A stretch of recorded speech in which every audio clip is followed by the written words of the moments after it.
3월 13일 금요일에 아침이 밝아오고 있습니다. 김용민 브리핑 김용민입니다. 자, 경기도 고양시 덕양구 창릉동의 표정을 보고 계신데요. 현재 영상 1도고요. 오늘 낮 최고 기온 12도로 예상됩니다. 맑은 날씨 예보됐습니다. 동쪽 지역은 흐린 반면에 서쪽 지역은 대체로 맑겠습니다. 자, 정부가 오늘 새벽 0시부터 정유사에 대해서 석유 최고 가격제를 시행했습니다. 최고 가격제 잘 아시는 대로 이 정도 가격까지만 올릴 수 있다 하는 최고 가격제 아니겠습니까? 현장에서는 기름값이 다시 안정을 찾을 것이라는 기대와 함께 당분간 혼란이 빚어질 것이라는 우려도 함께 나오고 있습니다. 자, 주가지수와 개별 주식 선물 옵션 만기일과 국제 유가 상승 영향으로 상승세가 꺾인 코스피, 오늘 다시 상승할 수 있을지 관심입니다. 주식 전문가인 김용남 전 의원은 오늘 오를 것이다라고 예측을 하던데요. 실제로 오를지 지켜보도록 하겠습니다. 자, 오늘 아침 신문 기사 살펴볼까요? 청와대는 유튜브에서 제기된 공소 취소 거래서를 음모론으로 보고 공식 대응을 자제하고 있는데 내부적으로는 고민이 깊어지고 있다고 합니다. 노컷뉴스 보도에 따르면 논란이 야권이나 보수 매체가 아닌 친여 성향 유튜브 채널, 즉 김어준 채널에서 시작돼 지지층 분열과 개혁 동력 약화를 초래하고 있다는 점을 우려하고 있는 것입니다. 검찰 개혁을 추진해야 할 시점에 불필요한 논쟁이 발목을 잡고 있다, 이런 불만도 나오는데요. 그럼에도 청와대는 높은 국정 지지율을 바탕으로 기존 개혁안을 유지하며 신중하게 개혁을 추진하겠다는 입장입니다. NBS 조사 결과 대통령 국정수행 지지율 어제 67%로 나왔죠. 국민의힘 지지율은 17%입니다. 관련한 기사는 또 이따 소개하고요. 공소 취소 거래설 논란이 확산되니까 더불어민주당 친명계가 유튜버 김어준 씨와 분명한 선긋기에 나섰습니다. 청와대 고위 인사가 김어준 씨 유튜브 출연을 취소하고 당내에서도 이 채널에 대한 법적 대응과 출연 자제를 요구하는 등 거리두기가 확산됐습니다. 친명계는 김어준 씨가 음모론을 제기하며 대통령과 검찰개혁 논의를 흔들고 있다고 비판하고 있는데요. 민주당은 거래설 최초 제기자인 장인수 기자는 명예훼손 혐의로 고발했지만은 김어준 씨와는 정치적으로 거리를 두며 영향력 축소에 나서는 모습입니다. 동아일보 기사가 그렇고요. 자, 근데 중앙일보는 왜 정청래 대표가 김어준 씨에 대해서는 고발하지 않는지 이를 다루고 있습니다. 공소 취소 거래설 논란에 대해서 더불어민주당이 고발 등 강경 대응에 나섰지만 정청래 대표의 태도가 여전히 어정쩡하다, 이런 비판이 나오고 있는 것입니다. 당은 거래설을 제기한 장인수 기자만 고발하고 방송에서 이를 부각한 김어준 씨와 그 채널은 제외했습니다. 그동안 정청래 대표가 김어준 씨 커뮤니티 딴지를 민심의 척도라고 할 만큼 의존해 왔지요.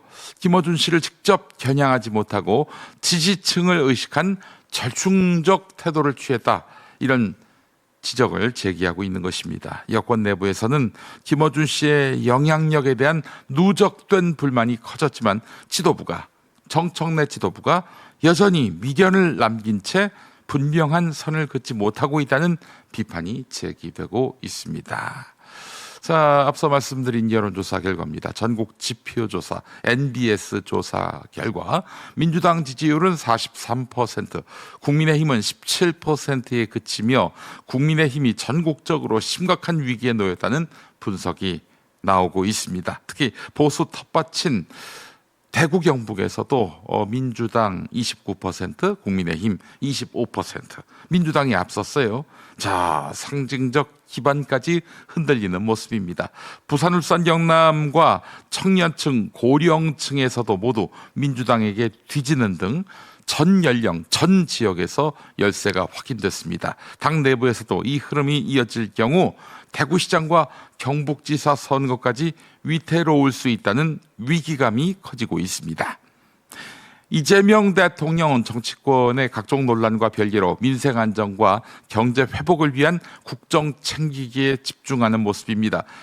이재명 대통령은 유가 불안과 경기 위기에 대응하기 위해 추가 편성을 최대한 신속히 추진하라고 지시하며 취약계층 지원과 지역 화폐 지급, 공공요금 동결 등 구체적인 대책까지 직접 주문했습니다. 단순한 정치 공방보다 실질적인 민생 대책에 무게를 두고 재정의 속도와 효율을 함께 강조하며 국정 운영의 주도권을 확고히 쥐겠다는 의지를 드러낸 것입니다. 자, 오늘 아침 뉴스 살펴봤고요. 자, 장인수 기자가 어젯밤 본인의 유튜브인 저널리스트를 통해 입을 열었습니다. 어제 방송 내용을 요약해 보겠습니다. 정부 고위 관계자가 검찰개혁과 공소 취소를 맞바꾸려 했다, 거래하려 했다고 방송한 적이 전혀 없다. 실제 보도 내용은 정부 고위 관계자가 여러 고위 검사들에게 검찰이 스스로 잘못된 기소를 취하하여 반성하는 모습을 보이는 것이 어떻겠냐라고 메시지를 전달했다는 점. 그게 그거 아닌가요? 예. 자, 이 거래에 의도가 있었는지는 언급하지 않았다. 이게 장인수 기자의 해명입니다.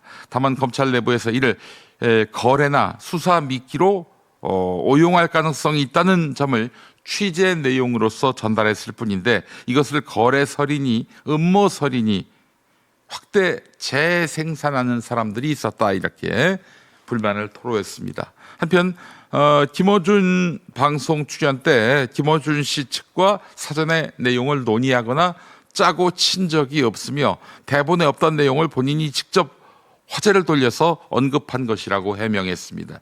김어준 입장 어렵지 않게 이렇게 설명을 한 거네요. 자, 취재 소스나 특정 인물을 공개하라는 압박에 대해서는 취재 과정에서의 약속과 신뢰를 지키는 것이 기자의 도리이기 때문에 공개할 수 없다는 입장을 고수했습니다. 어제 장인수 기자의 방송 내용을 요약했습니다. 자, 오늘 아침 TV는 어떤 이슈에 주목하고 있는지 TV 뉴스 브리핑 함께하죠. 이란 새 최고 지도자 모주타바 하메네이의 취임 일성은 초강경 대응이었습니다. 이란 국영방송을 통해 대독한 첫 공식 성명에서 모주타바는 호르무즈 해협 봉쇄를 계속하겠다고 선언했습니다. همچنین قطعاً همچنان از اهرم مسدود کردن تنگه هرمز باید استفاده شود. 이 앞서 이란 혁명수비대는 호르무즈 해협 안쪽에 있는 걸프 해역에서 유조선을 폭파하는 영상을 공개하기도 했습니다. 국제유가 불안을 증폭시켜 세계 경제에 충격을 주는 방식으로 미국과 이스라엘을 압박하겠다는 뜻입니다. انهدام نفتکش آمریکایی در محدوده شمال خلیج فارس. 모주타바는 또 지금까지의 방어적 태세를 공격적으로 전환하고 전선을 넓히겠다는 의지도 표명했습니다. 미국은 세계 최대 원유 생산국이라서 유가가 오르면 미국은 큰 돈을 번다. 트럼프 대통령이 현지 시각 12일 자신의 소셜미디어를 통해 이같이 밝혔습니다. 트럼프는 그러나 훨씬 더 중요한 일은 이란이 핵무기로 세계를 파괴하는 것을 막는 것이라고 밝혔습니다. 이번 이란 공습의 명분이 핵무기 저지라는 점을 분명히 하면서 군사 행동에 대한 비판 여론을 달래려는 의도로 풀이됩니다. Should have been done during a 47-year period. Could have been done by a lot of different people. They chose not to do it, but they really are a nation of terror and hate, and they're paying a big price right now. 이란을 악의 제국이라고 칭한 트럼프는 이란의 월드컵 참가도 적절치 않다는 입장을 밝혔습니다. 이란은 조별리그를 로스앤젤레스와 시애틀에서 치를 예정인데 이란 축구대표팀의 안전을 담보할 수 없다는 게 이유입니다. 이태원 참사 당일 밤 10시 49분 박희영 구청장이 누군가에게 문자 메시지를 보냈습니다. 2시간 전쯤 대통령실 앞에선 윤석열 전 대통령 퇴진 촉구 집회가 끝났는데 말끔히 치운 현장 사진 3장을 먼저 보냈습니다. 곧이어 박 구청장은 진보단체가 국방부 건너편 담벼락에 피켓을 붙여놓고 갔다면서 어마어마하다. 우리 구청 당직자들이 긴급히 다 피켓 제거 완료했다고 했습니다. 박 구청장 휴대전화에 저장된 수신자 이름은 경호처 최고위 한강맨션. MBC 취재 결과 정재관 군인공제회 이사장이었습니다. 사법 3법 시행 첫날인 어제 조희대 대법원장과 박영재 대법관이 법 왜곡죄로 고발당했습니다.